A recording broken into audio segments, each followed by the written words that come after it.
आणि आता एक नजर टाकणार आहोत महत्त्वाच्या 9 जिल्ह्यातल्या न्यूज टॉप 9 वर।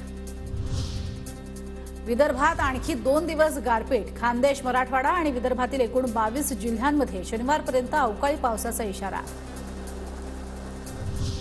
गोंदिया जिल्ह्यामध्ये अवकाळी पावसाची हजेरी। उकाड्यापासून नागरिकांना काहीसा दिलासा, मात्र पिकांचं नुकसान होण्याची शक्यता।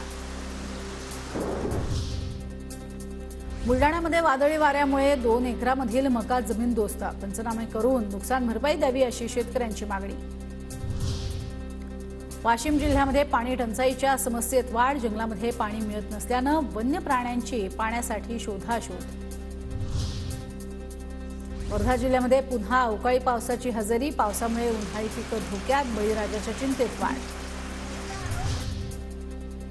भंडारा जिल्ह्यामध्ये पावसाची रिपरिप सुरू। उकाड्यापासून नागरिकांची सुटका, तर धान उत्पादक शेतकऱ्यांमध्येही समाधानाचं वातावरण। जळगावात वादळी वाऱ्यामुळे 35 गावांमध्ये 1309 हेक्टरवरील शेतशिवार बाधित। 10 घरांची पडझड। तातडीनं पंचनामे करून नुकसान भरपाईची मागणी शेतकऱ्यांची। नांदेड जिल्ह्यामध्ये अवकाळी पावसामुळे अनेक भागात शेती पिकांचं नुकसान। हवामान विभागाकडून आणखी 2 दिवस अवकाळीचा इशारा। नाशिकमध्ये 12 दिवसांपासून कांदा लिलाव बंद। शेतकरी आणि व्यापाऱ्यांचा पर्यायी बाजार सुरू, मात्र कमी दरामुळे शेतकऱ्यांना प्रति क्विंटल 400 रुपयांचं नुकसान।